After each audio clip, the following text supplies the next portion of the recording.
in the back, if we scoot down a little bit.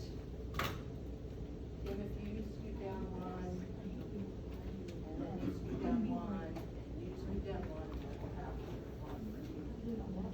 I know it's a pain, and I apologize.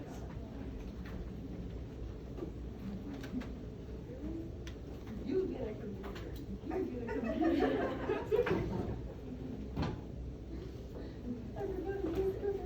All right, so now that everybody's spaced apart, nobody's gonna get COVID. Woohoo! All right. Doesn't matter that we're decades. Yeah, it doesn't matter that you're gonna be 6 inches apart from each other, but yeah.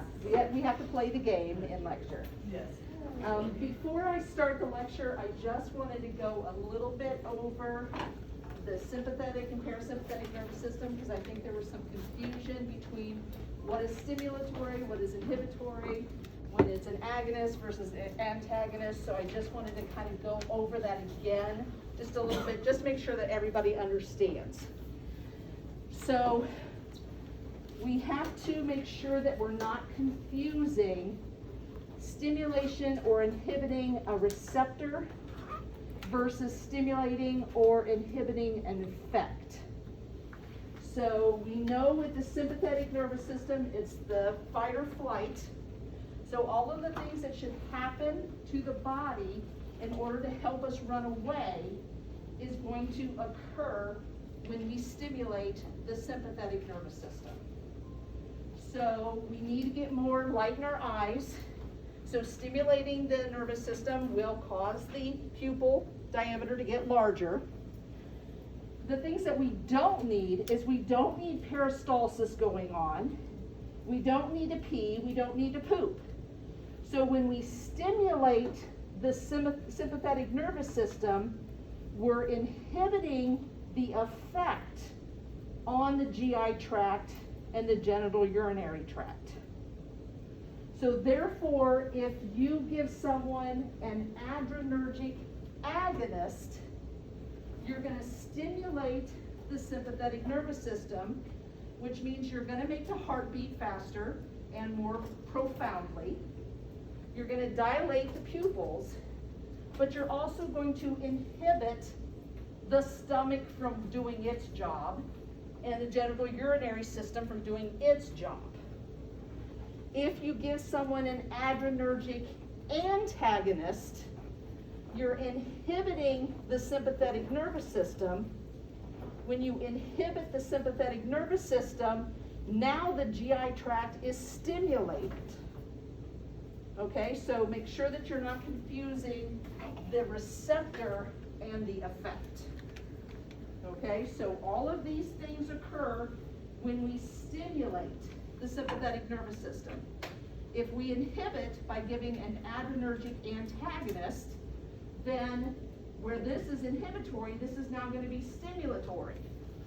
Where this is, where's the stimulation of the heart? Where this is stimulating the heart, it's going to inhibit. Okay, so you all understanding that now? Okay.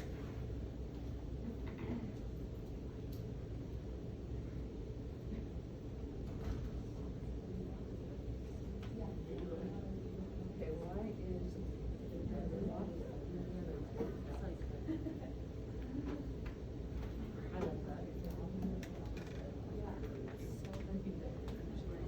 Okay, so last week we talked about anesthetics, and we ignored the fact that some of the anesthetics contain vasopressors, such as epinephrine.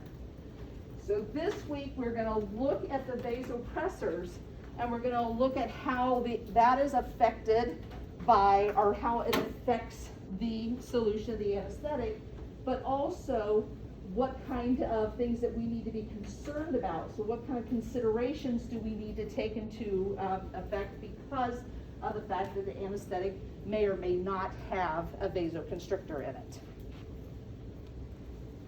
So again, we're going to just do a quick review of the adrenergic receptors. We know that the adrenergic receptors are part of the sympathetic nervous system, and those receptors are either alpha, beta 1, or beta 2. And remember, alpha causes vasoconstriction. So in our blood vessels, in the peripheral blood vessels, it's going to cause some constriction of the smooth muscle around those vessels, which will cause constriction of those vessels. We also know that it will cause some constriction of some of the smooth muscles, such as the muscle around the papilla, the pupil, the pupillary muscle. Sorry, didn't mean to confuse you there. We don't want our papillas constricting. I was like, is that like have right? Injections? Like, does that? Yeah. You just watch, when you give injections today, you'll watch the pupil. The pupillary shrink up. The pupillary muscle will constrict, and remember it's a circular muscle, so when it constricts, it opens the diameter of the pupil. Okay? So alpha is vasoconstriction. Beta 1 affects the heart. Remember, we have beta 1 receptors in the heart. So if we stimulate those receptors, that's when we get an increased heart rate and increased force of contraction. And then beta 2 are found in the bronchioles. So if we stimulate those receptors, you're going to get bronchodilation, but you're also going to get dilation of the vessels in the skeletal muscles. Again, all of this, think of the fight or flight. We need to run away. We need to get a lot of oxygen going through our blood. So the heart's going to beat faster and stronger. The blood vessels in our skeletal muscles are going to dilate, so more blood can get through those. Therefore, more oxygen is getting to those skeletal muscles to allow us to run away. We're also going to dilate our bronchioles so we can get more oxygen in, so then that oxygen can get into the blood to go to the body.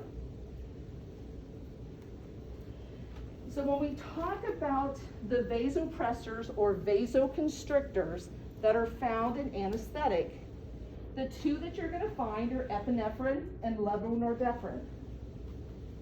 Now, in all of the anesthetics that contain a vasoconstrictor, there's only one that has levonorepinephrine, and that's 2% mepivacaine. The reason that mepivacaine does not have epinephrine in it because the two materials or the two substances are not compatible with each other.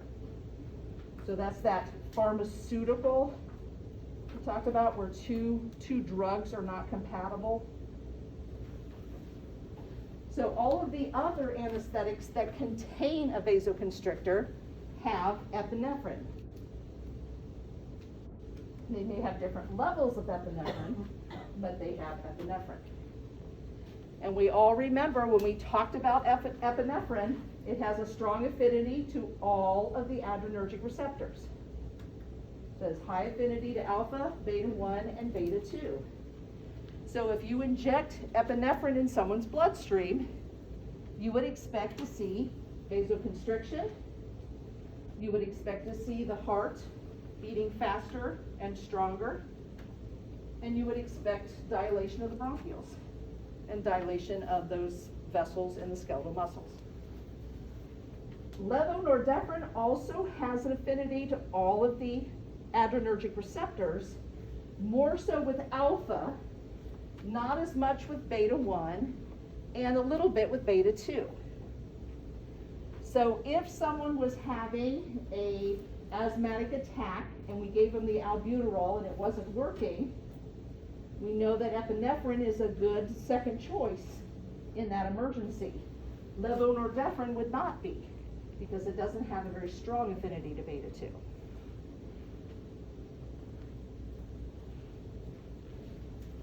Now, one thing that you need to remember is that, remember how I talked about the manufacturers do adjustments to the medications or the anesthetics in order to make every cartridge of every different kind of anesthetic equal potent. Well, the same thing is done with epinephrine and levonorepinephrine. So if you have a cartridge that contains 1 to 100,000 epinephrine, and you have a cartridge that contains 1 to 20,000 levonorepinephrine, those are equal potent.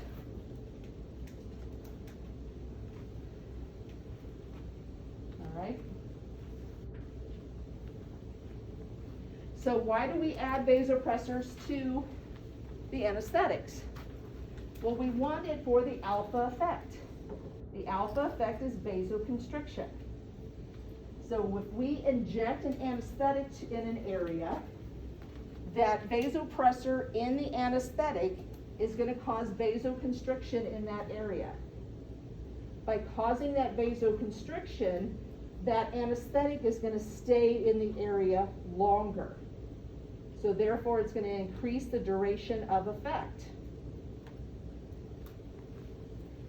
The other reason is that if we constrict those vessels, that anesthetic cannot get into the bloodstream as quickly. So we're going to reduce the possibility of toxic effects. So if we gave someone a lot of anesthetic with no vasopressor in it, it can get into the bloodstream pretty quickly. And so you can build up a toxic effect faster if you don't have the vasopressor in it. Now there's another good thing that can happen when we have an anesthetic with vasopressor. If we're working in an area, say I'm doing a crown prep, and I want to get an impression, and their tissue is inflamed, so we're getting a lot of bleeding around that crown prep. I can take my anesthetic with a vasopressor, inject it right at that area where I'm working. It's going to cause vasoconstriction, and it'll stop the bleeding for a period of time to allow me to get that impression. So that's a good effect, but that's not the primary reason why we put vasopressor in. The primary reasons are we prolong the duration of the effect of the anesthetic, and we reduce the possibility of toxicity. I have a question. Yeah. So for the 1 to 100,000, is that if there's 100,000 drops of anesthetic, there's 1 drop of epinephrine? Actually, hold that thought. This very next slide is going to talk about that. Oh, okay, cool. Okay? So when we look at anesthetics and we look at vasopressors, we're going to see that some contain a 1 to 100,000 solution, some contain a 1 to 200,000 solution, and some contain a 1 to 50,000 solution. These 3 are epinephrine. The 1 to 20 is the levonorepinephrine. So what 1 to 100,000 means is that if we had 100,000 milliliters of that solution in our hand, there would be 1 gram of the vasoconstrictor in that solution. All right, so 1 to 100,000 just means 1 gram of vasoconstrictor is found in 100,000 milliliters of solution. We do not inject 100,000 milliliters of solution in someone. So we got to do a little math to figure out what we are injecting in our patients. So we know that 1 gram equals 1,000 milligrams, right? So therefore, a 1 to 100,000 solution would contain 1,000 milligrams of vasoconstrictor in 100,000 milliliters of solution. We also know that 1 milligram is equal to 1,000 micrograms. So we would have to multiply 1,000 micrograms times 1,000 milligrams to find out how many micrograms are found in 1 gram. Everybody following me with that? So if we multiply 1,000 times 1,000, we get 1,000,000. So therefore, if we have 100,000 milliliters of a 1 to 100,000 solution, it's going to contain 1,000,000 micrograms of vasoconstrictor. Again, we don't inject 100,000 milliliters in people. So we got to figure out how many is in 1 milliliter. So if there's 1,000,000, if there's 1,000,000 micrograms in 100,000, we divide that out we will find that there is 10 micrograms in 1 milliliter. So now we're starting to talk about solutions that we would be injecting in patients. And what is our rule of thumb of how many milliliters are in a cartridge? 1.7. So therefore, how many micrograms of epinephrine would be found in a 1 to 100,000 solution? If there's 10 in 1 milliliter, and we have 1.7 milliliters, 17. So one cartridge of a 1 to 100,000 solution is going to contain 17 micrograms. So a 1 to 200,000 solution seems like, oh, it's so much more because it's 200,000. But it's diluted, okay? So instead of having 1 gram in 100,000 milliliter solution, we have 1 gram in 200,000 milliliters of solution. So if there's 17 micrograms in a 1 to 100, how many would be in a 1 to 200,000? 8.5, because it's half of that. Is everybody following me? 1 to 100,000 is 10 micrograms. 1 to 200,000 is diluted even more, because it's 1 gram in 200,000 milliliters, not 1 gram in 1,000 or 100,000 milliliters. So we could either go through and do the math, or we know that 1 to 200,000 is half of 1 to 100,000, so therefore it would be 8.5. What about a 1 to 50,000?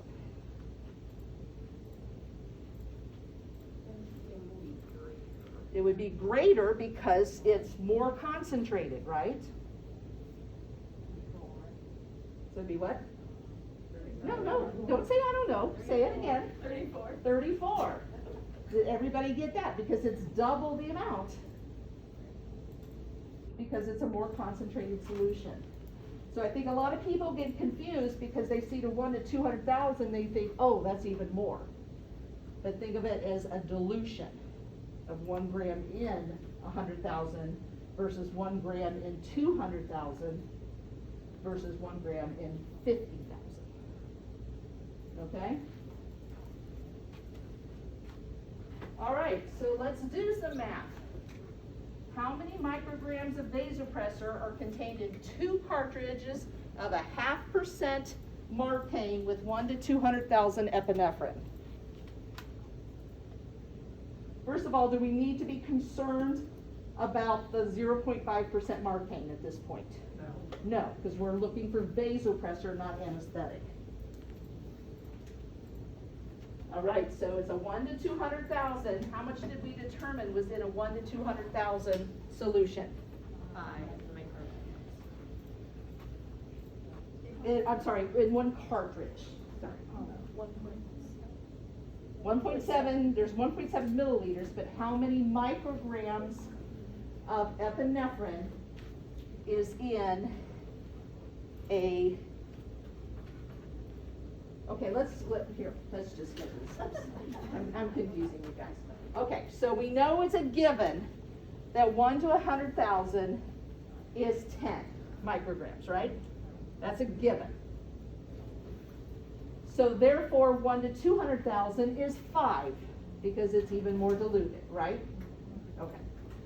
So we know that 1 cartridge contains 1.7 milliliters, but we're asking in the question 2 cartridges. So in 2 cartridges, we have 3.4 milliliters, right? So we just have to multiply the 3.4 times the 5 micrograms, and we will get 17. Everybody following that? Okay. What if it was a 2% lidocaine with 1 to 100,000 epinephrine? 2 cartridges. Well, how many micrograms would be found in 2 cartridges? Yeah, it'd be double that, right? Man, coming out from the back. All right. Okay, let's do some practice questions. 4% septicane or articaine with 1 to 100,000 epinephrine. How many micrograms are in one cartridge of 1 to 100,000 epinephrine? I think I heard it. Micrograms. 17? Okay, so we have 17 in one cartridge. You sound so sure of yourself. All right, but we're asking for 7 cartridges. So what's 7 times 17?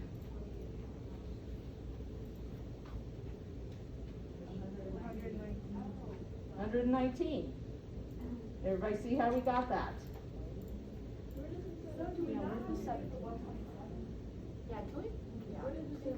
You can do it either way. You can just do it by, we know that there's, like, when we look at this, we know that there's 10 micrograms per milliliter in a 1 to 100,000 solution. And we know that it's a given, there's 1.7 milliliters in a cartridge. So in this case, if it was a 1 to 100,000, we would multiply the 10 times 1.7, and that's how we got the 17. So we know there's 17 in a cartridge, right? 17 micrograms in one cartridge of 1 to 100,000. Don't look at this right now. The 1 to 100,000.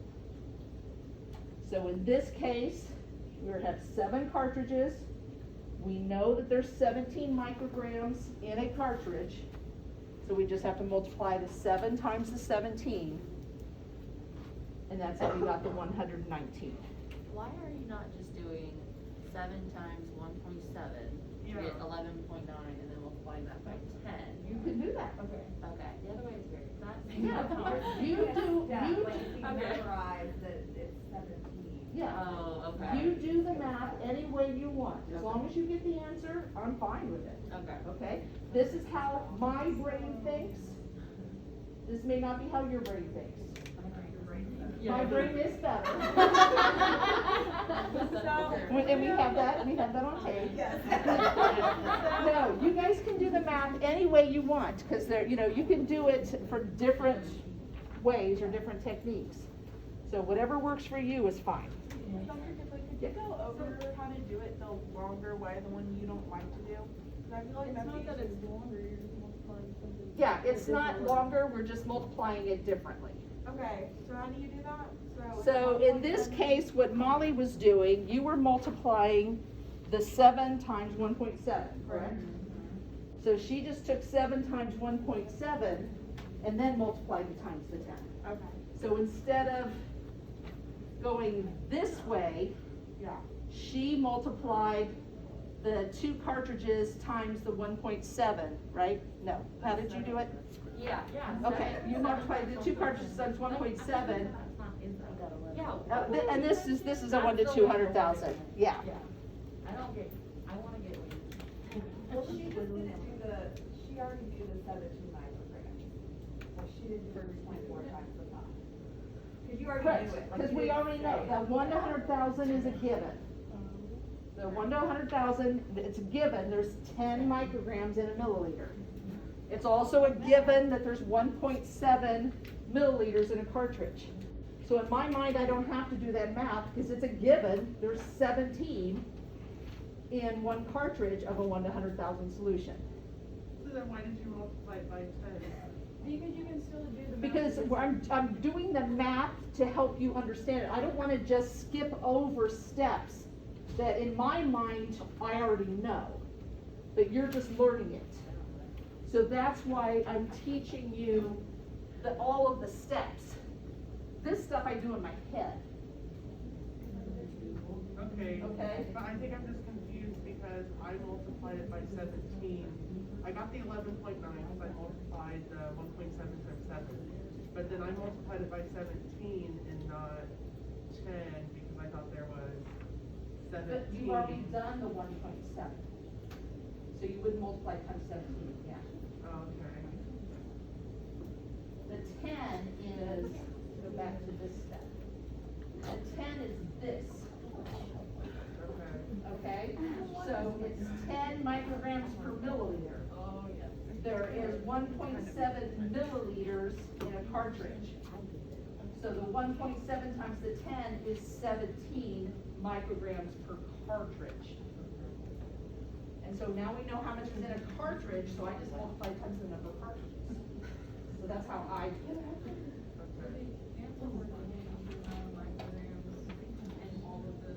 And all of those cartridges combined. Yes. That's what we're trying to figure out. So we know what is in one, but we gave this patient 7.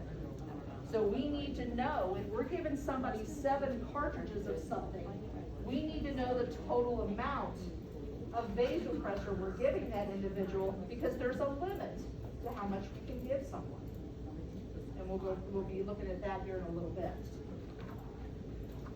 All right, is everybody following me?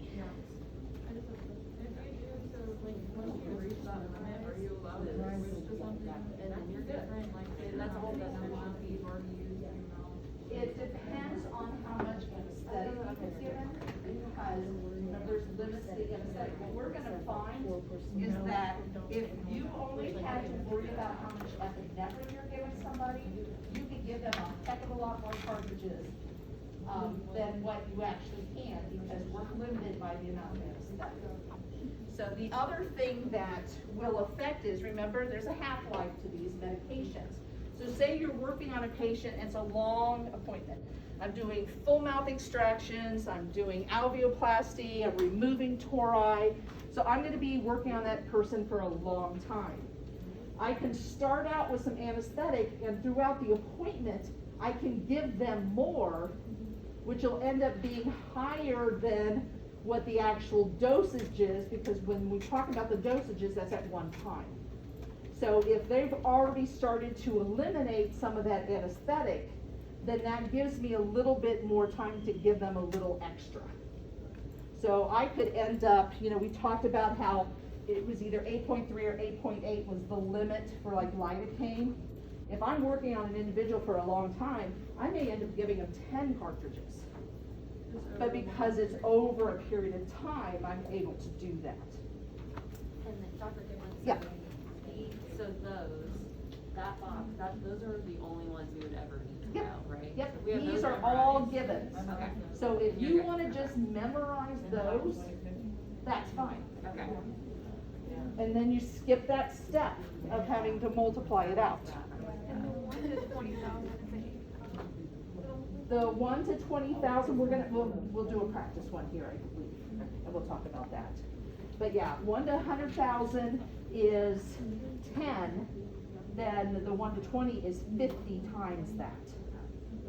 Because it's the concentration this is 5 times more concentrated than this one. Different for levodopa? That's epinephrine? The 1 to 20 is levodopa. There is no 1 to 20,000 epinephrine. Yes. Do I try to trick you? Yeah. You try to make us think. Oh, she's so coy. coy. You would do like 1 to 50,000 of 11, whatever. I would never do that because there is no. Well, I know.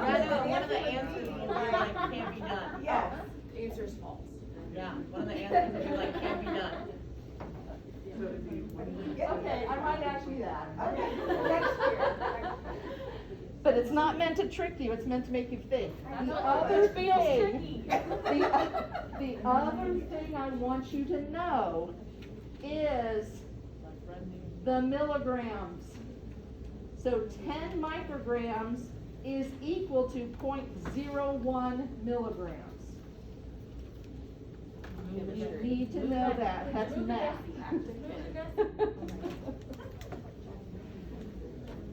And the reason you need to know that is because sometimes you'll see things that'll be listed in milligrams. Mistakes, medication mistakes in hospitals, the most common reason of a medication mistake is somebody misread the label. So instead of giving 25 micrograms of something, they give 25 milligrams of something, and they overdose somebody. So it's extremely important that you understand what micrograms and what milligrams, what's equal, okay? So 10 milligrams of anesthetic is equal to 0.01 milligrams. Okay? Alright, so let's go back to another practice question. Okay, so now we have 6 cartridges of 0.5% Marcaine. Do we need to worry about the Marcaine? Not at this point. With 1 to 200,000 epinephrine. So first of all, how do we figure out how much epinephrine is in a 1 to 200,000 solution? If we have 1 milliliter. You memorize the chart. You memorize the chart is one thing, okay? And when you memorize the chart, what did you find? It's 5. 5 micrograms in 1 milliliter. So therefore, how much is in 1 cartridge? 8.5. And how did you get the 8.5? 5 times 1.7. 5 micrograms per milliliter times 1.7 milliliters equals 8.5 micrograms. We have 6 cartridges. So with those 6 cartridges, how much epinephrine do we have? We know that there's 8.5 per cartridge, and we have 6 cartridges. 51. Good. All right, now we have 4 cartridges of 2% lidocaine with 1 to 50,000 epinephrine. All right, Molly memorized the chart. Yes, I did. So she's going to tell us how much is in a 1 to 50,000. 20. 20. So there's 20 micrograms per milliliter. How many milliliters in a cartridge? How many milliliters of solution in 1 cartridge? Not milligrams, milliliters. That's the fluid. 1.7 milliliters in a cartridge. Okay? So if we multiply, or we have the 1.7 and you were multiplying to get how much? So she multiplied the 1.7 times the 20, and she came up with 34 micrograms in a cartridge. Does everybody see how she got that? Because there's 20 micrograms per milliliter, there's 1.7 milliliters, so therefore there's 34 micrograms of epinephrine in a 1 to 50,000 solution. So we've determined there's 34 micrograms in a cartridge, but we have 4 cartridges. So how much epinephrine do we have total? 136. Everybody figure out how we got the 136. Take the 34 times the 4, right? Okay, so now we have 5 cartridges of 4% Citinest with 1 to 200,000 epinephrine. All right, Molly memorized the chart. So how many micrograms are in a milliliter of 1 to 200,000? That would be 5. 5, okay? So 5 in a milliliter, but how many milliliters are in a cartridge? 1.7, so what's the total in 1 cartridge? 8.5, we have 5 cartridges. 42.5, okay. So now we have 3 cartridges of 2% mepivacaine with 1 to 20,000 levonorepinephrine. So now we have to figure out how much levonorepinephrine we have. So we go back to Molly, where we have the 1 to 20,000, and what did she remember is in I there? definitely remember it was 50. It's 50, okay? So we have 50 micrograms of levonorepinephrine in 1 milliliter, but we have 1.7 milliliters in a cartridge. So how many milliliters do we have in how many milligrams do we have? Try to back up. How many micrograms do we have in 1 cartridge? 85, and we have 3 cartridges. 255. Does everybody see how we got that? So again, you can memorize the chart if that makes it easier, or you can do the math. If you memorize the chart, you skip a step. Okay? I think I'm confused on like about 85. Like I can do the math. I was like, that's up there. Uh-huh. But like how did you get the 85? Okay, so if you have 1 to 20,000 levonorepinephrine, we have determined has 50 micrograms per milliliter. How many milliliters are in a cartridge? How many milliliters of solution? 1.7. So if you take 50 times 1.7, what do you get? Is that the 80? Tell me. Okay. Woohoo! Okay. All right, everybody following me? Done with math? Yeah. Okay. Oh, yeah. Let's do a little bit more. Oh. All right, so we have to look at the maximum amount of vasopressor we can give an individual. And we're going to talk about healthy versus not so healthy individuals. So the maximum amount that we can give a healthy ASA1 individual is 200 micrograms per appointment. That's the rule of thumb. Again, there are times that we do give more because of a longer appointment. You guys will not be ever giving more than that, okay? So the maximum dose that you can give for a healthy individual is 200 micrograms per appointment, which is the same as 0.2 milligrams, okay? That's just a given that you have to memorize, okay? Now, when we start looking at not so healthy individuals, especially individuals with some sort of a heart condition, then we give what we call the cardiac dose of epinephrine. The cardiac dose is equal to 40 micrograms per appointment.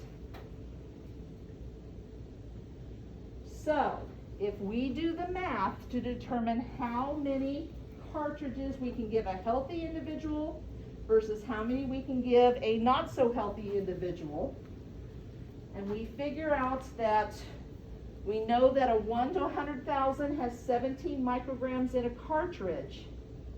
If we divide the 200 by 17 to find out how many cartridges we can give, we're going to end up with 11.7 cartridges. So based on just the epinephrine, if the cartridge contains 1 to 100,000 epinephrine, we could give an individual 11.7 cartridges. The problem is we learned last week, we can only give 8.3 or 8.8, depending if you use the 1.7 or 1.8 in the cartridge. So even though we can safely give a healthy individual 11.7 cartridges because of the epinephrine, we can't give them that much because of the anesthetic. So we are limited to the anesthetic. So if for the 2% lidocaine or for the mepivacaine that we're using in the clinic, the most that we could give would be 8.3, or if we asked for the whole figure, it would be 8 cartridges would be the most that we could give that individual. If we do the math for a 1 to 50,000, we could give 6 cartridges, so we're not limited by the anesthetic. If we do a 1 to 200,000, we could use 23.5 cartridges and still stay within that healthy level for the epinephrine. But again, we're limited by the anesthetic, so we're still only going to be able to give them the 8.3 or 8 cartridges. So this is all showing epinephrine. What's that? These are all epinephrine. This is all just looking at epinephrine, because remember, levonorepinephrine is 1 to 20,000. Okay, so we're just looking at epinephrine at this point. What about ASA2s? Are they also? ASA2s are iffy. They're kind of on the fence. It depends on what makes them an ASA2. Okay. If they're an ASA2 because they're allergic to penicillin, they would fall under this. If they're an ASA2 because they're hypertensive and they're taking a non-selective beta blocker, then you're using a cardiac dose. So ASA2s are on the fence. It depends on what is causing them to be an ASA2.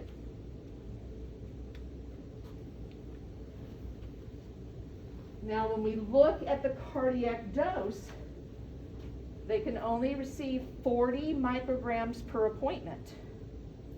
So if we're using 1 to 100,000 epinephrine, which contains 17 micrograms per cartridge, we can't give them more than 2 cartridges.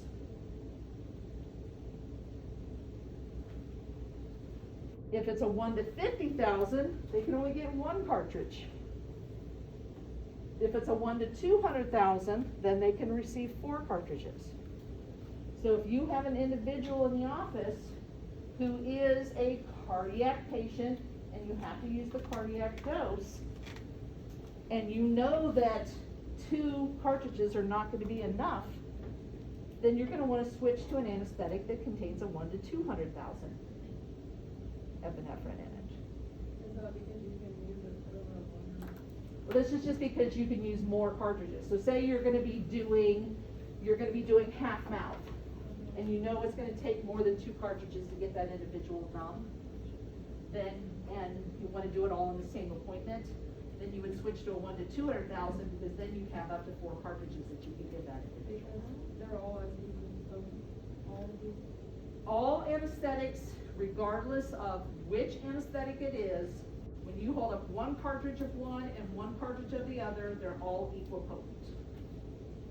We're going to find, even though the epinephrine is in different levels, it's still equal potent.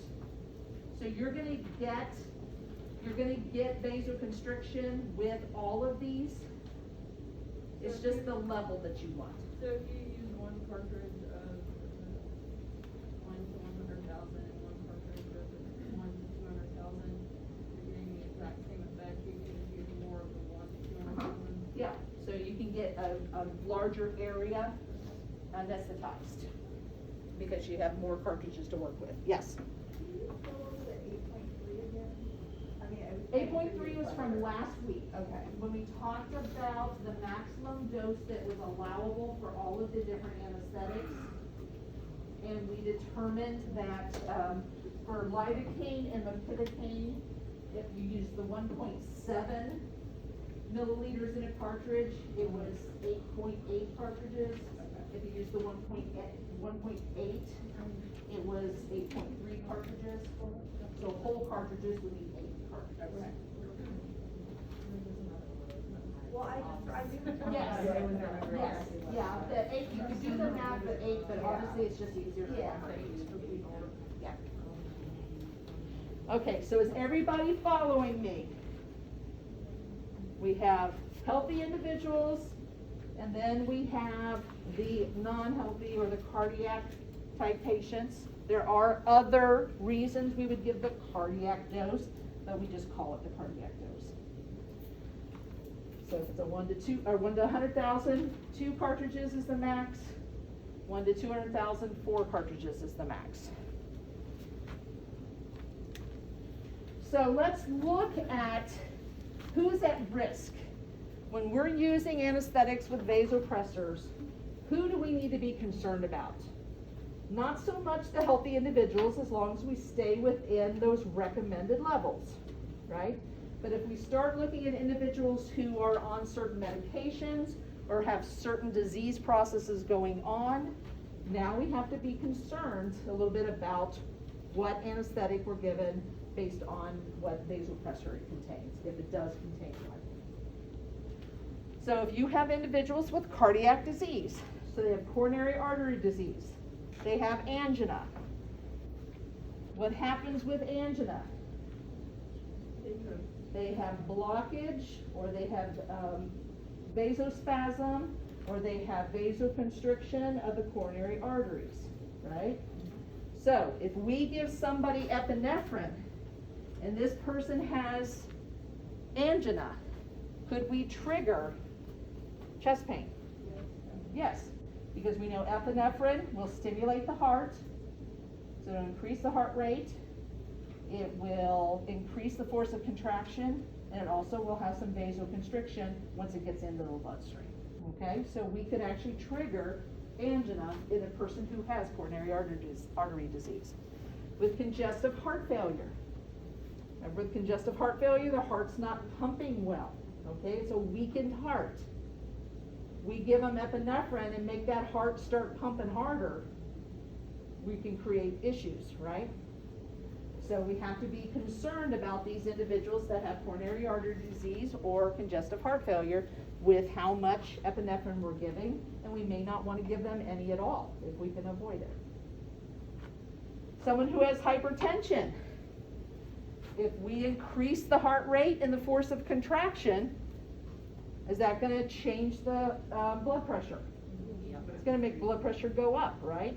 So if you have someone who's already hypertensive, especially if they're taking certain medications for that hypertension, we can cause that blood pressure to go up. Hyperthyroidism. One of the effects of thyroid hormone is it causes the heart to beat faster and more forcefully. We give them epinephrine, they already have too much thyroid hormone in there, so they're already hypertensive because of the thyroid hormone, and we give them more epinephrine, we can then precipitate a hypertensive crisis. And then certain medications. We're going to talk specifically about non-selective beta blockers. And you probably, almost all of you have had the conversation with me when we've been going over your medical histories with your patients. They were taking a hypertensive medicine. I said, we need to know what classification it is, because when we learn about the cardiac drugs, we're going to learn that there are effects that can occur based on what you're using in the dental office. So we will specifically talk some about non-selective beta blockers today, and then we'll talk about it again when we talk about the cardiac drugs. Tricyclic antidepressants, so specific types of antidepressants, and we'll look at those here in just a second, can be affected by the epinephrine that we're giving the individual. Certain stimulants.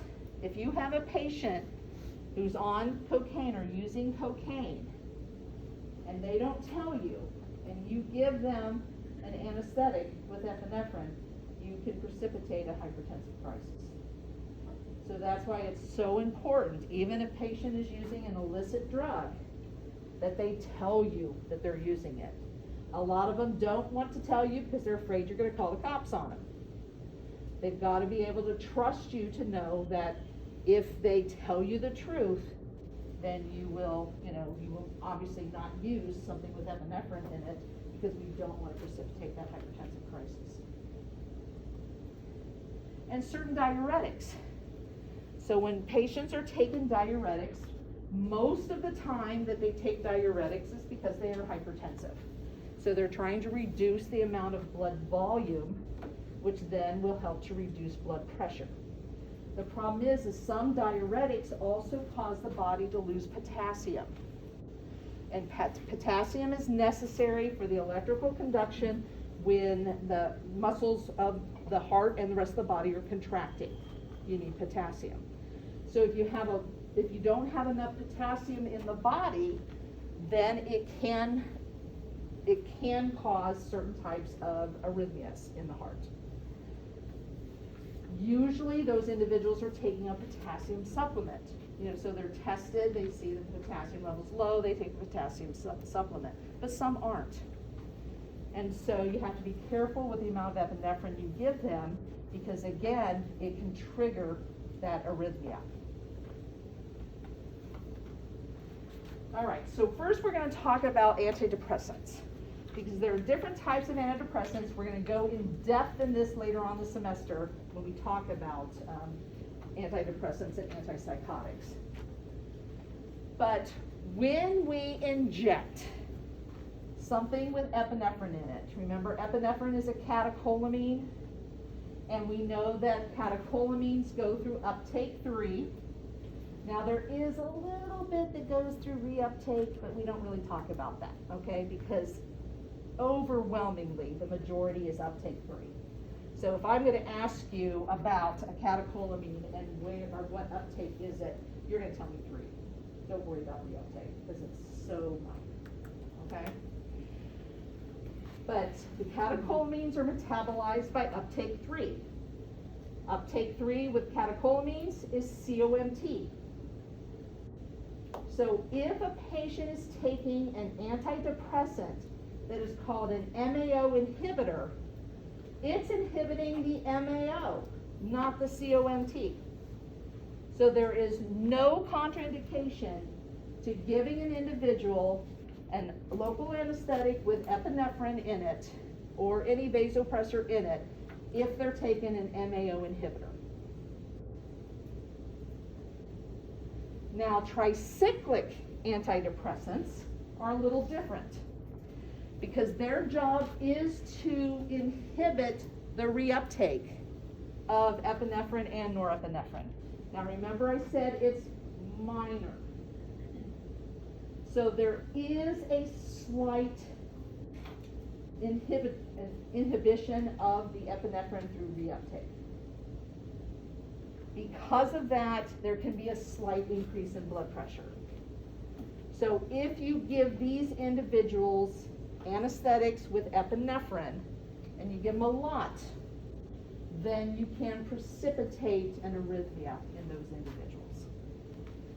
So if someone is taking a tricyclic antidepressant, we're either going to use the cardiac dose, even though they're not a cardiac patient, we're going to give them the cardiac dose, or if we can prevent using the epinephrine at all, we'll just give them the plain anesthetic. And quite often, if you're doing a block, you can give them an anesthetic without a vasopressor, and it'll be fine. All right, so now we're going to look at what happens when we give someone local with epinephrine. So we have a normal patient here, and we give them some anesthetic. That anesthetic has a little bit of epinephrine in it, so we call it low-dose epinephrine. We're not injecting epinephrine in the bloodstream. We are giving them a low dose of epinephrine that will eventually get into the bloodstream, okay? We know that epinephrine has an affinity to alpha, beta 1, and beta 2. We're going to specifically look at alpha and beta 2 at this point. So if you have a normal, healthy individual and you give them a low dose of epinephrine, what you're going to see is the majority of it is going to be stimulating beta 2 receptors. So it's going to be dilating those vessels in the skeletal muscles. Little bit of dilation of the bronchioles, but more so we're looking at the vessels in the skeletal muscles. You also get a little bit of alpha effect, which is that vasoconstriction. And that's the reason we're giving them the vasopressor, is we want the vasoconstriction at the site of the injection. So the majority of it's going to be stimulating the beta 2 receptors, and then a little bit of it stimulates the alpha receptors, okay? This is a normal, healthy individual. So again, we get vasodilation in beta 2, we get a little bit of vasoconstriction with the alpha. So now we have a patient who's taking a non-selective beta blocker. When we learn about beta blockers, we're going to learn that the reason people take beta blockers is because we're trying to block beta 1. Beta 1 is the receptors in the heart. So there are some drugs out there that are called selective beta blockers.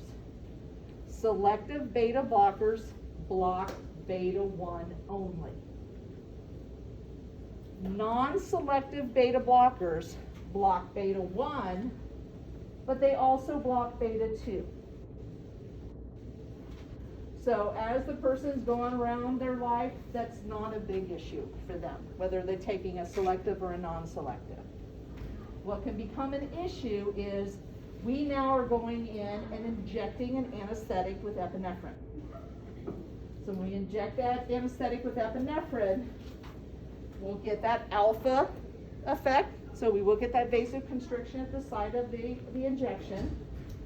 And it'll try to block the beta 2, it'll try to stimulate the beta 2.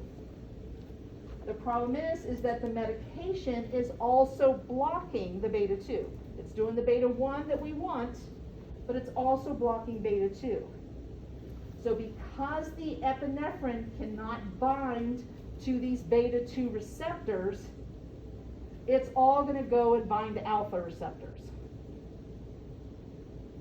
So when it all binds to alpha receptors, what happens is we get vasoconstriction, more so than what we normally would.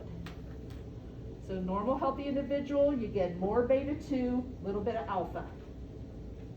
But if they're taking a non-selective beta blocker, it's getting the wanted effect, blocking beta 1, but it's also blocking beta 2.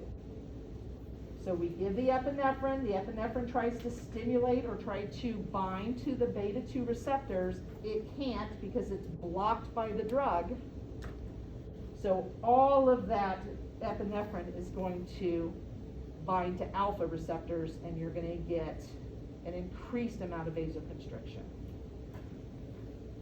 So you have an individual who has heart issues already. They have hypertension, they're taking the medication to treat that hypertension, and then we go and constrict all of those vessels. We can precipitate a hypertensive crisis in that individual. So that's why we want to give a cardiac dose to these individuals, or try to avoid epinephrine if at all possible. Now the thing to remember is epinephrine doesn't last that long. You're only talking about five minutes or so, okay? But it's during that time where they can have that hypertensive crisis, which can then precipitate a myocardial infarction or a heart attack. And so we obviously don't want to do that. So what is our solution to this situation? Number one, we give an anesthetic that doesn't contain a vasoconstrictor or a vasopressor. And that is a good choice in most instances. Sometimes if you're infiltrating in the maxillary region and your appointment's going to last a couple of hours, then you're going to have to constantly re-inject that individual.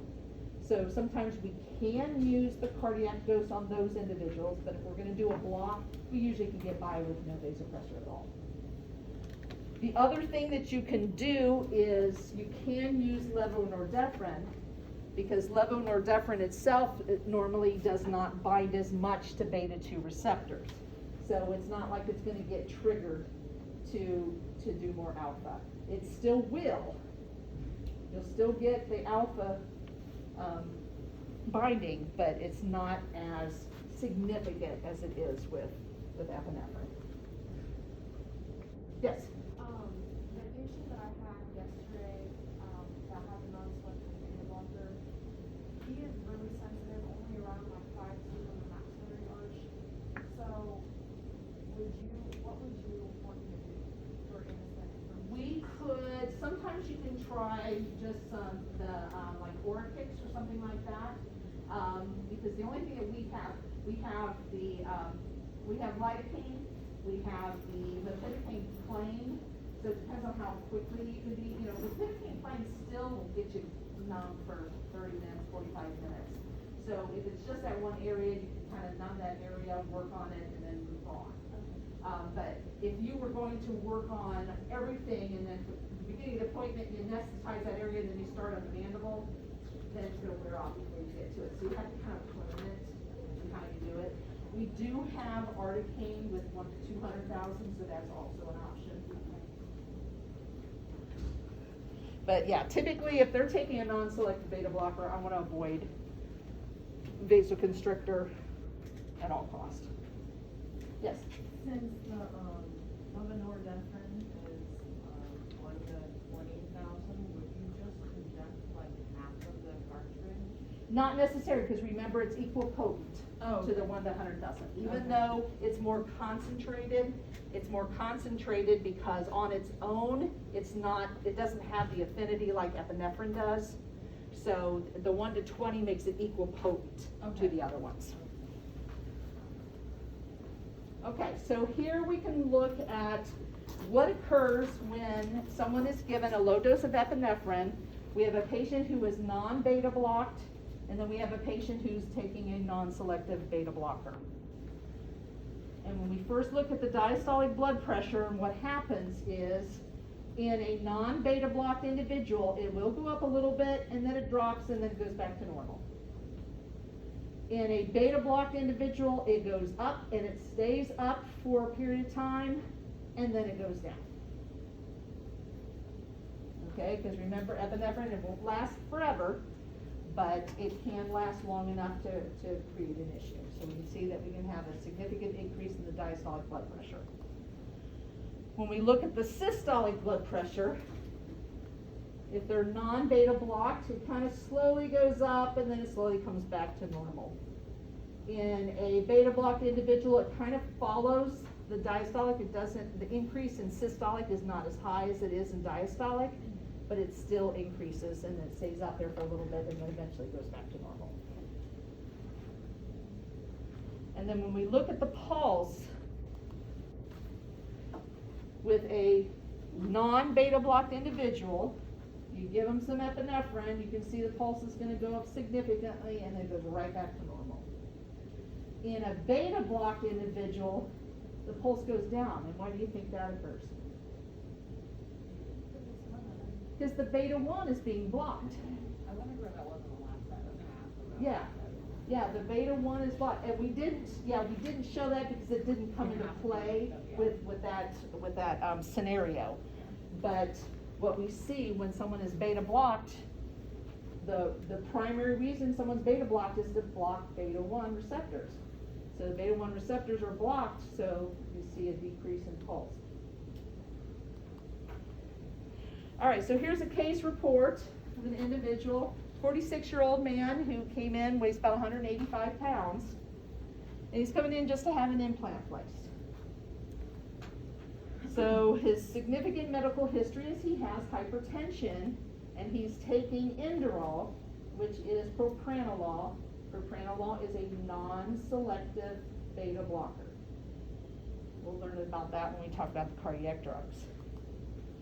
So here's his pre-op vitals. You see his blood pressure is 132/84, so it's a little elevated. Probably nervous about having the appointment.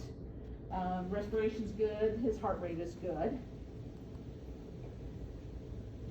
So beginning of the appointment, he's given 3 cartridges of 2% lidocaine with 1 to 100,000 epinephrine. For a normal, healthy adult, is 3 cartridges okay? Yeah, it's well below that 8 cartridges, right?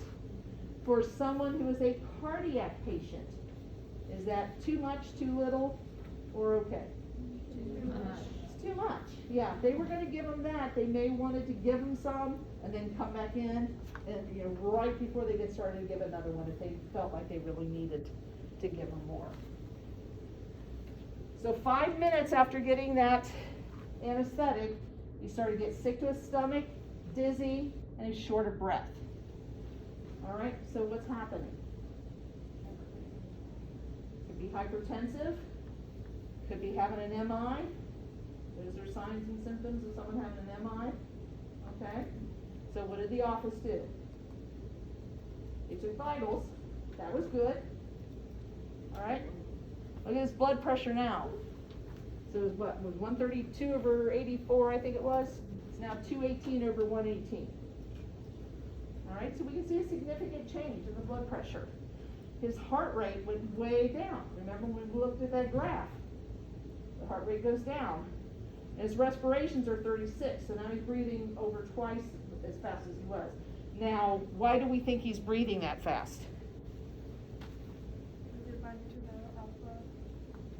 Actually, it has nothing to do with the receptors. Think of just his thought process. He's short of breath. He's freaking out, right? He's short of breath, he's dizzy, he's sick, he just got 3 injections, something's going on, and he's freaking out, okay? And so you'll see that the people will start to hyperventilate, okay? They'll breathe faster. So, what was his treatment? The office called squad, okay? While they were waiting for the squad to arrive, they put him on 3 liters of oxygen, there's the nasal cannula, and they gave him nitroglycerin sublingual. So they gave him 1 tab of nitroglycerin. Okay? What would we expect to see happen when you give somebody nitroglycerin?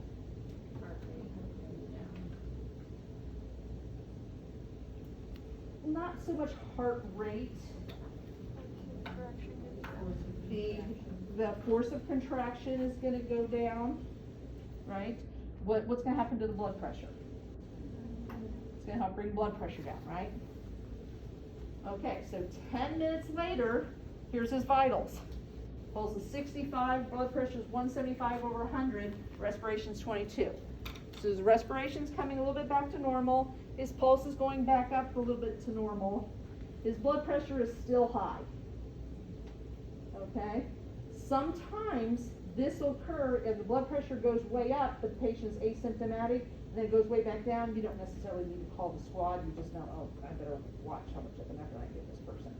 In this case, it was appropriate because his blood pressure didn't come back down to a more normal level.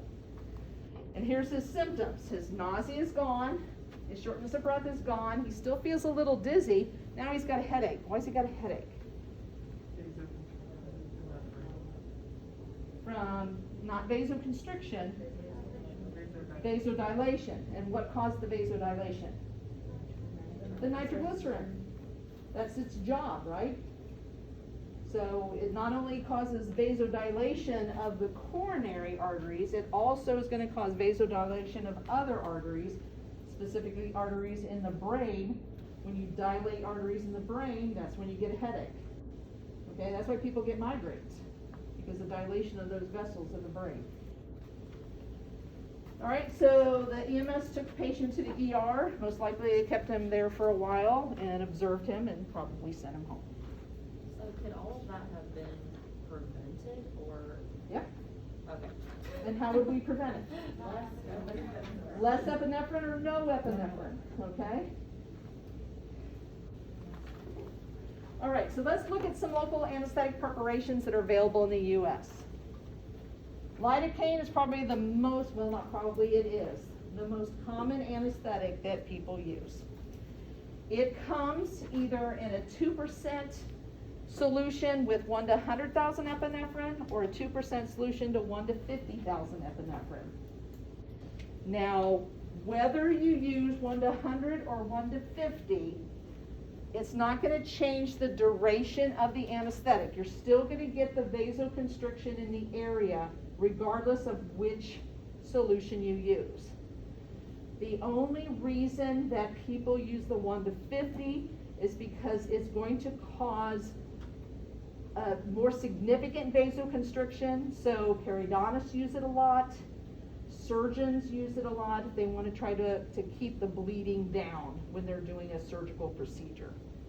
All right, but the vasoconstriction that you want, you're going to get with either 1 to 100,000 or 1 to 50. So for us, 1 to 50 is not a necessary anesthetic to have here. Okay? We have already figured out, since it's a 2% solution contains 34 milligrams of anesthetic, right? The maximum recommended dose is approximately 300 milligrams. So when you look at, I am not going to ask you to memorize how long the duration is, okay? What I want you to understand is some anesthetics are shorter acting, some are intermediate acting, and some are long acting. All right, lidocaine with anesthetic, with vasoconstrictor is a intermediate acting anesthetic. I also want you to understand that lidocaine does not come without vasoconstrictor. So if I ever ask you a question that says, how much epinephrine is found in a 2% cartridge of 2% lidocaine? What are you going to tell me? More information is needed. First of all, you want to know how much, is it a 1 to 100,000 solution? Is it a 1 to 50,000? You have to know that information. So I did not give you enough information to determine how much epinephrine is in that. If I say, is there epinephrine in a 2% lidocaine cartridge? You're going to say yes. You can't tell me how much because you don't know what the concentration is, but you know lidocaine only comes with vasoconstrictor. So pulpal anesthesia will last about an hour. I usually tell people 1 to 2 hours because everybody's a little different. Soft tissue anesthesia is always going to last longer. One thing I want you to always remember is that when you anesthetize somebody, almost always they're gonna have profound anesthesia of the soft tissue. Does not mean they're gonna have profound anesthesia of the tooth, of the pulp of the tooth. So when you see a dentist, when they numb somebody and the patient says, oh, I'm feeling it, they take an Explorer and bed it into the soft tissue, and the patient doesn't jump, they say, you're numb. The soft tissue's numb, but that doesn't mean the tooth's numb. Okay, so just remember that. All right, so lidocaine can be used for most standard procedures. Now there is a 1 to 200,000 epinephrine solution of lidocaine, but it only comes in a multi-dose vial. It is not available in cartridge form, so we do not use the 1 to 200,000 solution in dentistry because we don't use multi-dose vials. Don't ask me why it doesn't come in a 1 to 200. I don't know, but it does. Yes. So you said the lidocaine comes with the vasopressor and epinephrine, or? The vasoconstrictor is epinephrine. Okay. Epinephrine is the vasoconstrictor that's found in lidocaine.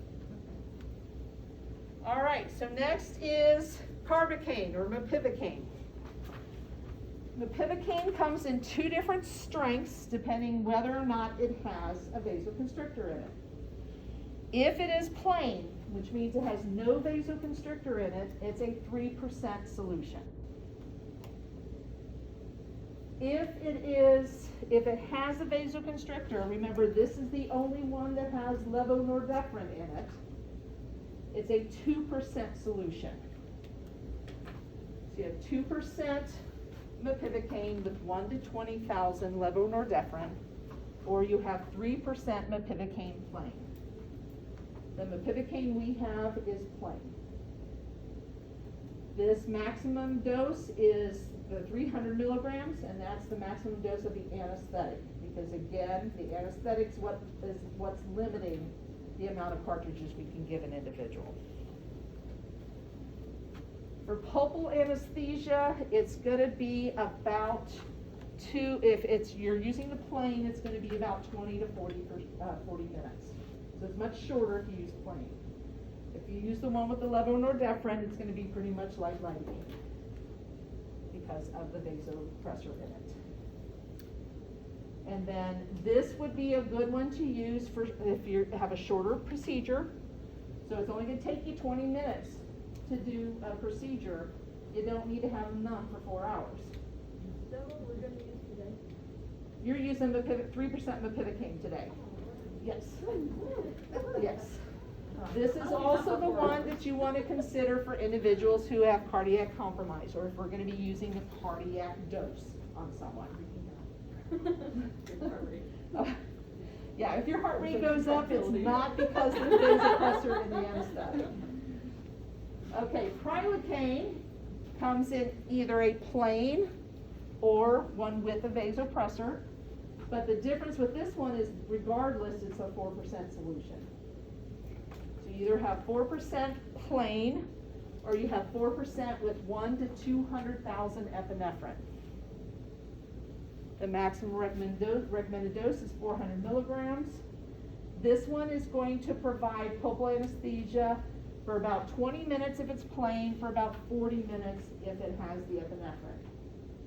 So again, it's depending on if you're going to be doing an infiltration or if you're going to be doing a block.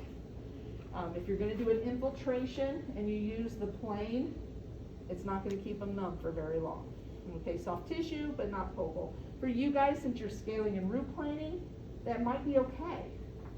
Because most of the discomfort that you cause is more soft tissue than it is pulpal discomfort. I was just gonna ask that. Yeah. I thought that was a really dumb question.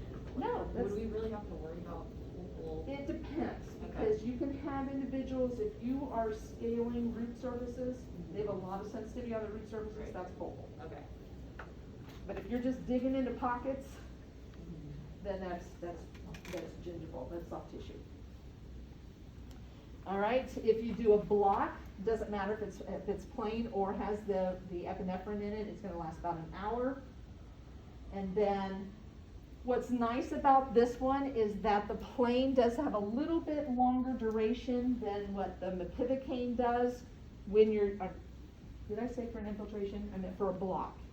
It'll last a little bit longer in a block than the plain mepivacaine will. With epinephrine, it's going to be closer probably to the shorter end of lidocaine. All right, bupivacaine you guys will never use here. You may use it in the office only if the dentist says, hey, can you go in there and anesthetize my individual or my patient for me, you know, and they're going to be doing a longer appointment. Bupivacaine comes in 0.5% with a 1 to 200,000 epinephrine solution. Maximum recommended dose is 90 milligrams. Your book is going to tell you that if you infiltrate with bupivacaine or Marcaine, it's only going to last about 40 minutes. I'm going to tell you, having used Marcaine, it lasts longer than 40 minutes. Okay, even when you infiltrate. Your book will also say it lasts about 4 hours when you do a block. I usually tell my patients 6 to 8 hours because that's what I typically find, is that they're going to be numb for a good 6 to 8 hours. So obviously you guys are not going to need that for what you're doing. If I do a root canal on someone, if I do third molar extractions on someone, then sometimes what I'll do is when I'm done with my appointment, while they're still anesthetized from the lidocaine, I'll give them some Marcaine and keep them numb after the appointment, because the longer I keep them numb, the less chance they're going to have post-operative pain. So the advantages of this is if it's going to be a long appointment, or again for post-op pain management. This one is very painful when you inject somebody with it. So if I'm going to give somebody Marcaine, I always give them something else first. I'll give them some carbocaine, I'll give them some lidocaine to get them numb, and then I'll inject with Marcaine so I don't hurt them. What makes it so painful? It has to do with the pH of the solution, and the solution itself is just, it's irritating, very irritating to the tissues. All right, Articaine comes in a 4% solution with either 1 to 100,000 epinephrine or 1 to 200,000 epinephrine. We have the 1 to 200,000 epinephrine here in the clinic. Maximum recommended dose is 500 milligrams. Your book says that if you infiltrate, it'll last about an hour. We have found that it lasts a little bit longer than that.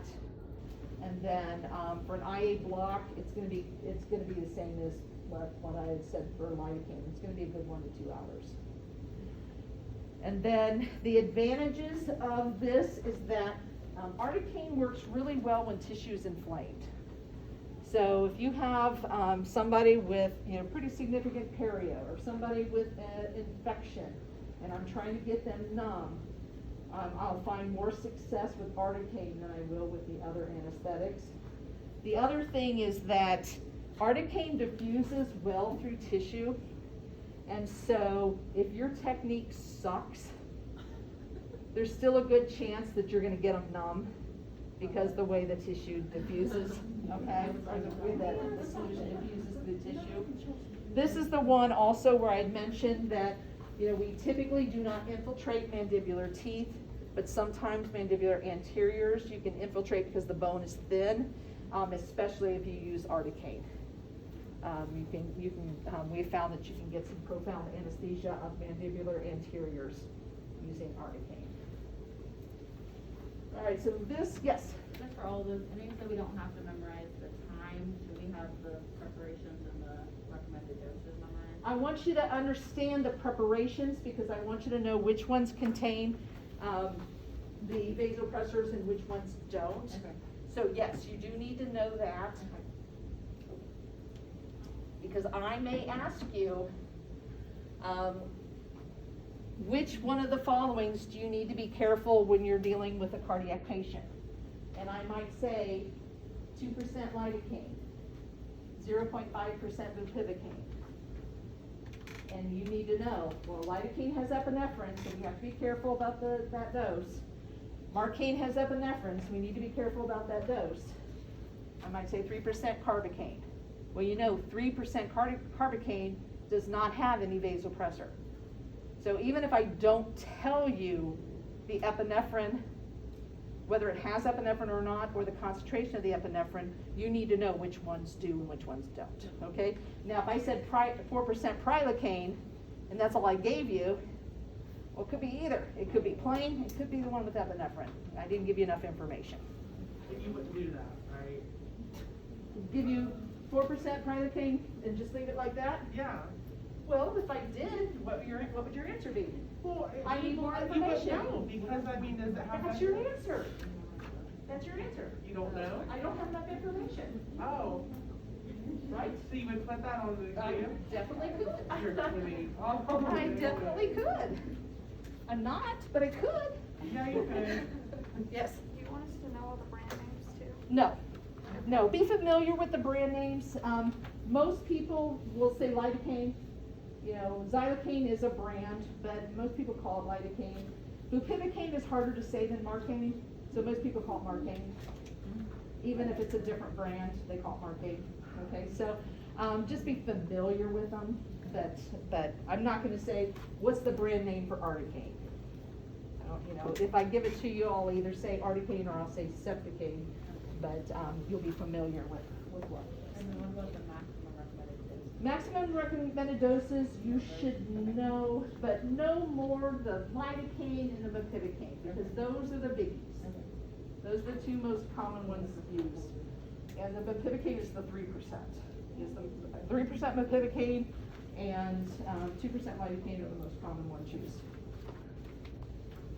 Okay, so this was a study that was done, and they wanted to see if they infiltrated on the buccal of the lower second molars, how well could they get pulpal anesthesia of these teeth. And so they used articaine and they used lidocaine. So as you can see, they did get some percent of pulpal anesthesia. They could not get profound in the molar region, but they could get pretty good. So it may depend on what the procedure is going to be, whether if you truly need profound pulpal anesthesia or if you just need some pretty good anesthesia of the tooth, okay? But this showed that articaine was better, and that's just because articaine diffuses through tissues better. Yes? So if we were to give somebody lidocaine and there wasn't enough oval, like, anesthesia, Uh-huh. like if we're feeling it, could you follow it up with articaine depending on? You could. Typically, if you've only given one cartridge of lidocaine, most people will just give another cartridge of lidocaine. You'll find with the IA, IA is probably the most common one that people miss. And that's because we know that there's a space that nerve is gonna be in. We don't know if that nerve is high or low in the space. If we happen to inject low and it's high, then it's gonna take a little while for that anesthetic to get to the nerve.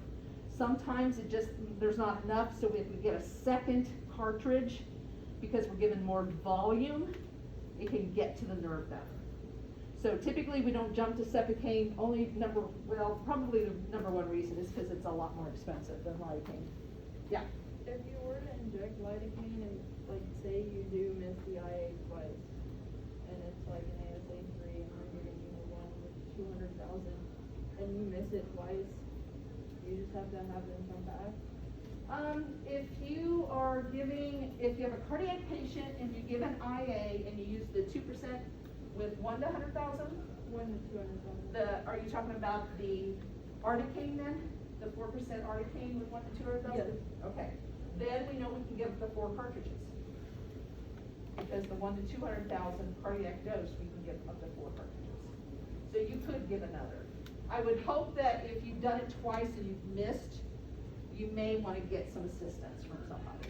So yeah, so if you're in the dental office and you've given 2 injections and you've missed, go get the dentist and see if they can get it. In the clinic, that's usually what will happen is if you miss, then the faculty may come over and try it.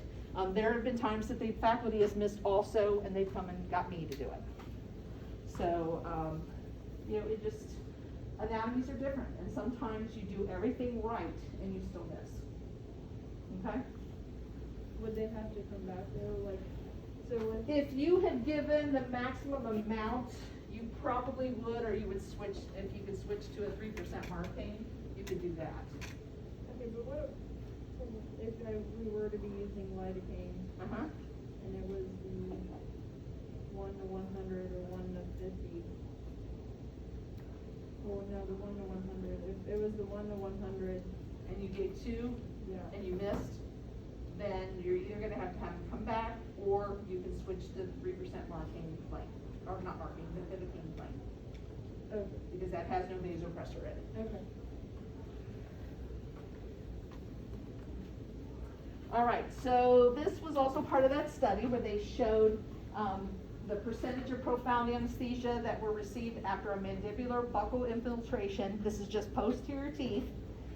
So you can see with the articaine was much higher than the lidocaine, but you still didn't get 100%. The bone is thinner in this region, and that's why they got a little bit more profound in the premolar region than they did in the second molar region. But just remember, they didn't get 100% profound anesthesia with just an infiltration. And another thing that you need to remember is all of those numbers that I gave you is like 1 to 2 hours or 6 to 8 hours. That's average. Okay, so when you're telling a patient that you'll probably be numb for about 1 to 2 hours or 2 to 4 hours or whatever you tell them, that's the average for most people. So about 70% of the people will fit within that range. You will have some that are what we call hypo-responders. Hypo-responders, the duration's not going to be as fast. So if we know that we learned in Dr. Kipling's class that this person should be numb for 1 to 2 hours, and after 30 minutes they're starting to feel it again, they could be a hypo-responder. You can also have hyper-responders.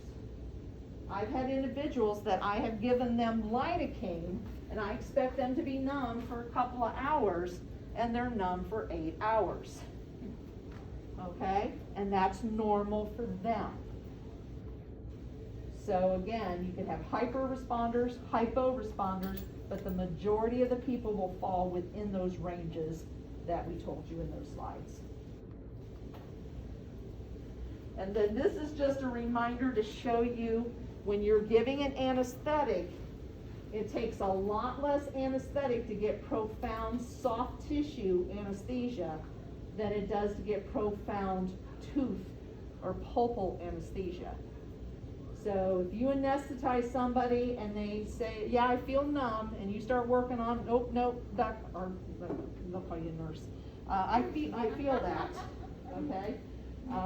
They'll say, I feel that, and you take your Explorer and embed it in that soft tissue, and they don't jump, don't assume that they have pulpal anesthesia. They definitely have soft tissue, but they may not necessarily have profound pulpal anesthesia. Okay, so what makes an ideal local anesthetic agent? Number one, you want it to be potent enough to do the job. If you have an anesthetic that's not potent enough to get somebody profoundly numb, it's not a good anesthetic. You want it to be reversible. People don't like to be numb for hours after having an appointment. So if there's a way that we can reverse it, and there's a way that we can reverse it, that's a good thing. You want it to have a rapid onset. You don't want to anesthetize somebody and then have to wait 45 minutes for them to get numb. I had a patient in dental school that was a hypo-responder as far as getting numb. She had to come in the morning at 8 o'clock, and I would anesthetize her for her 1 o'clock appointment.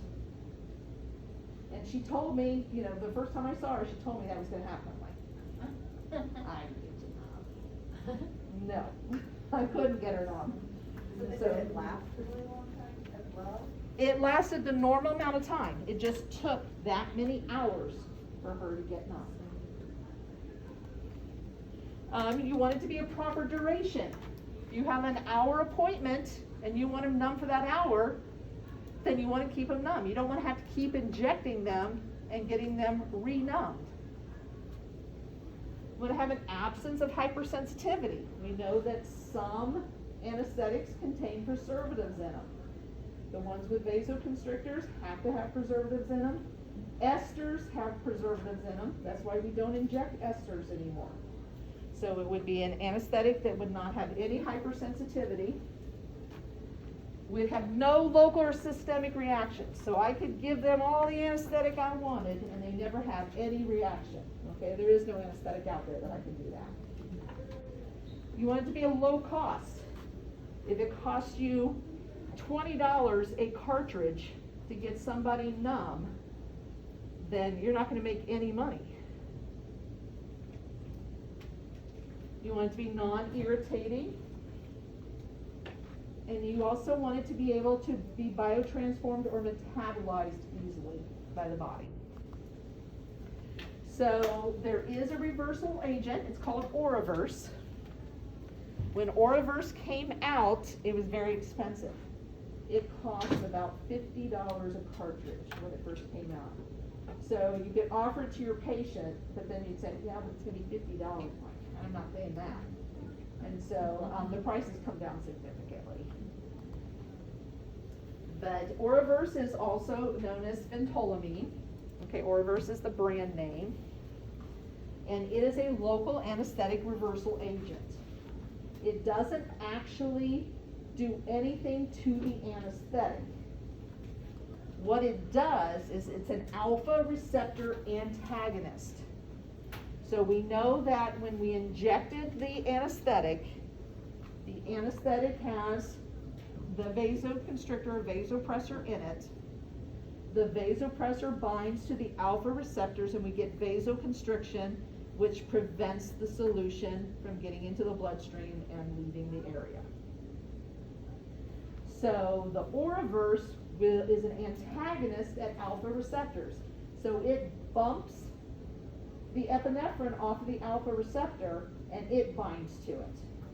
And when it binds to it, there's no effect. So therefore, since the epinephrine is no longer bound to it, we lose that vasoconstriction. When we lose that vasoconstriction, the anesthetic is able to get into the bloodstream faster and be taken away. Okay? So it does not do anything to the anesthetic. All it does is it bumps the vasopressor off of the alpha receptors. And it binds to it, which then will reverse the situation because it allows that anesthetic to leave the area. So it's not immediate. You know, it's not you inject it and they're immediately not numb anymore. It takes a little period of time because that anesthetic still has to leave the area and get into the bloodstream. So when we block alpha receptors, we get vasodilation, which then allows the anesthetic to be absorbed by the blood vessels. So it's going to shorten the length of time of the anesthetic about 55 to 65%, or an average of 80 minutes. So if we give them lidocaine, and they're still going to be numb for another hour and a half, we give them the Oraverse, then the effect of the anesthesia is going to be lost in 55, 65% faster. Okay, so it's not immediate. The phentolamine comes in a cartridge, and it's a 1.7 milliliter cartridge, and in that 1.7 milliliters, there's 0.4 milligrams of the phentolamine. The way that you use it is you do cartridge to cartridge. So if you give an individual one cartridge of lidocaine, to reverse it, you give them one cartridge of Oraverse. If you give them 2 cartridges of lidocaine, you give them 2 cartridges of Oraverse. But 2 cartridges is the maximum. So if you gave them 7 cartridges of lidocaine, you still can only give them 2 cartridges of Oraverse. Okay?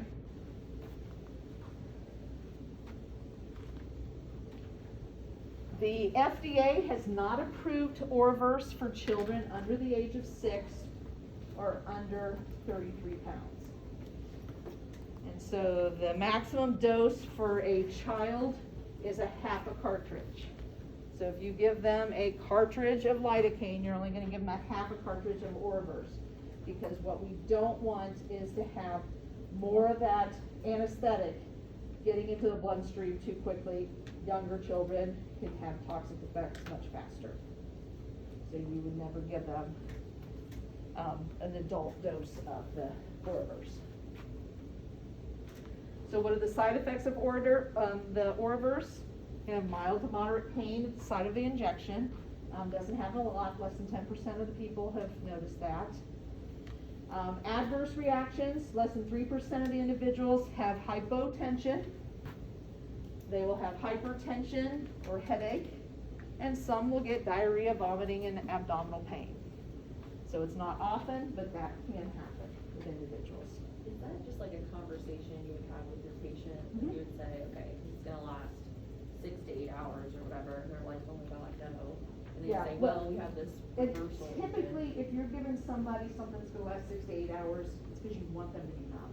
So I would not even give them the chance of choosing Oraverse. Okay. Because I would tell them, I'm giving you this anesthetic to keep you numb for a good 6 to 8 hours, because we found that the longer we keep you numb, the less chance you're gonna have pain when the numbness wears off. And so then I wouldn't say, oh, but I can give you Oraverse and the pain will come back sooner. You know, they're not gonna want that, okay? So you would use that in an individual who, wants to go back to work and doesn't want to do it.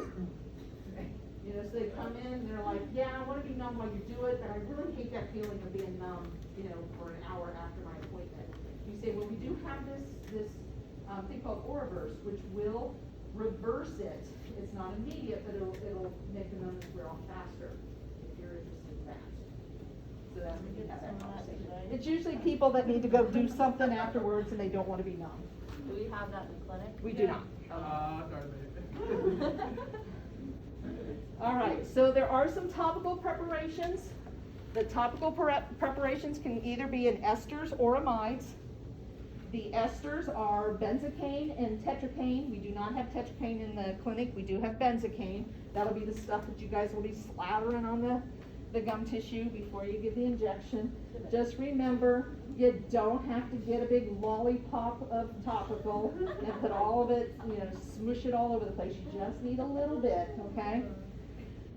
There are amide preparations, lidocaine. It comes in a cream or a gel. And then EMLA or Orachix. You guys had the Orachix lecture yet? No? Okay.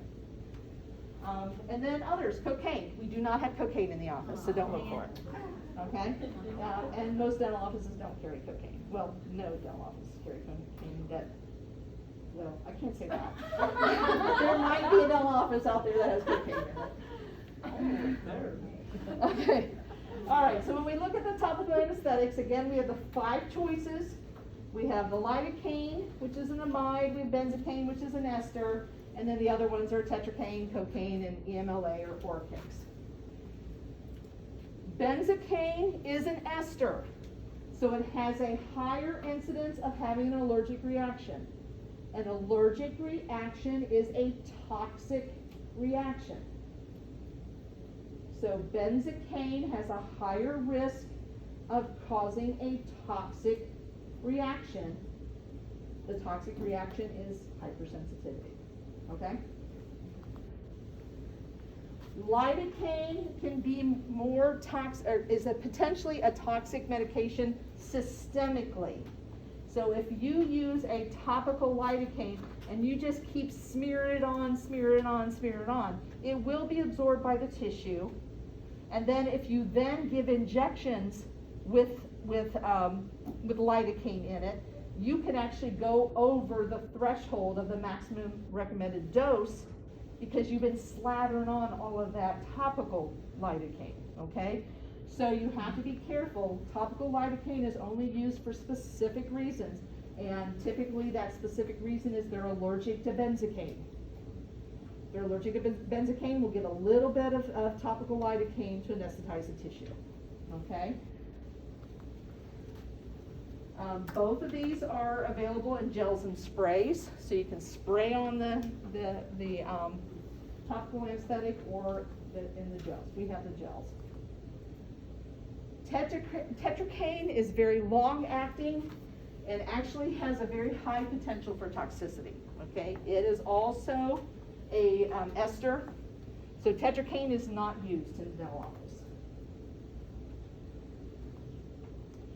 Cocaine is not a vasodilator. We know that it's a vasoconstrictor. It's used by emergency rooms for people with bloody noses to try to stop the bleeding if nothing else has worked. But cocaine has a very short shelf life, and there's a lot of DEA requirements when you carry cocaine, so that's why legitimate dental offices don't have cocaine in their practices. All right, so benzocaine comes in a 20% gel. Lidocaine will come in, there's a base type of gel, there's also water-soluble gel. The base is a 5% gel and the water-soluble is a 2% gel.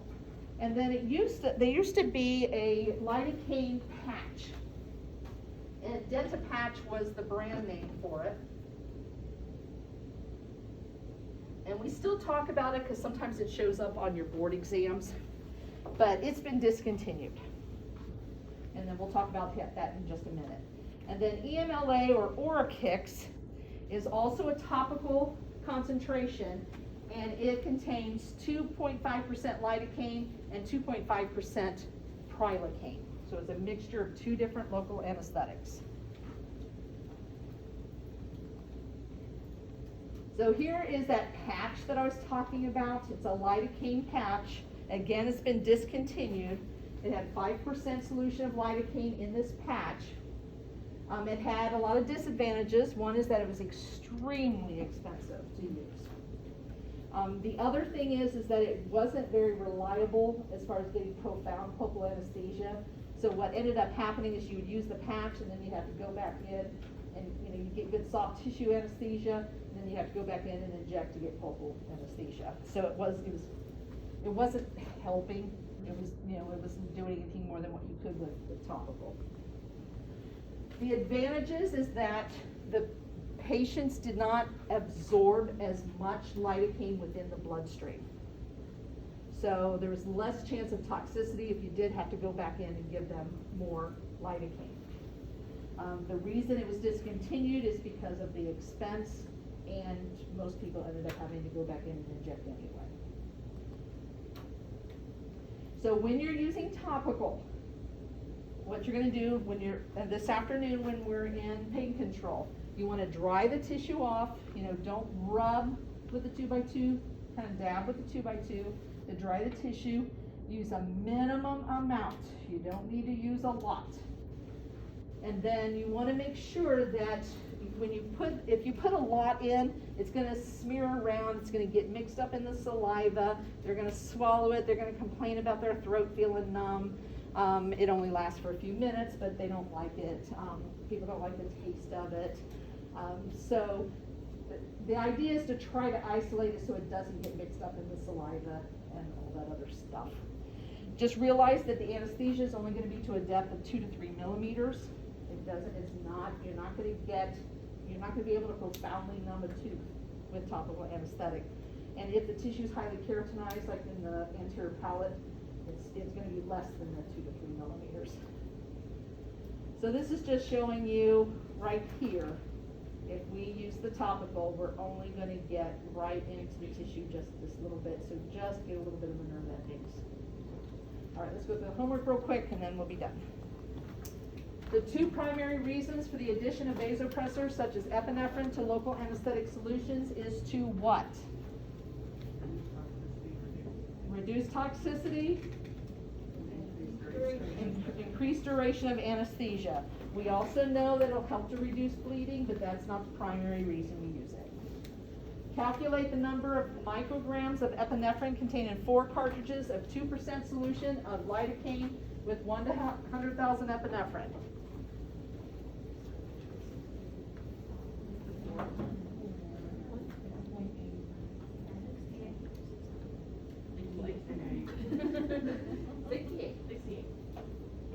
figure out how we got 68. Yep.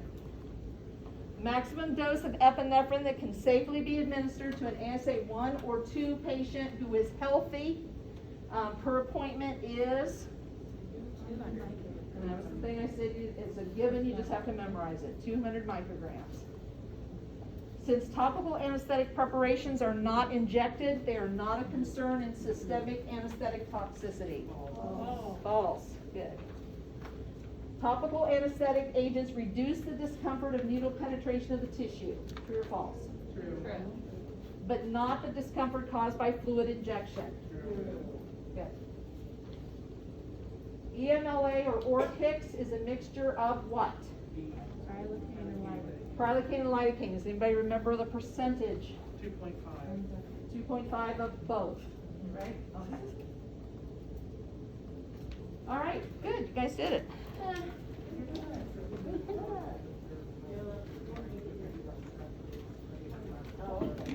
She's like, don't touch it.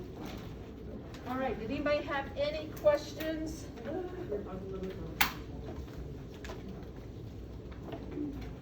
Everybody good? All right.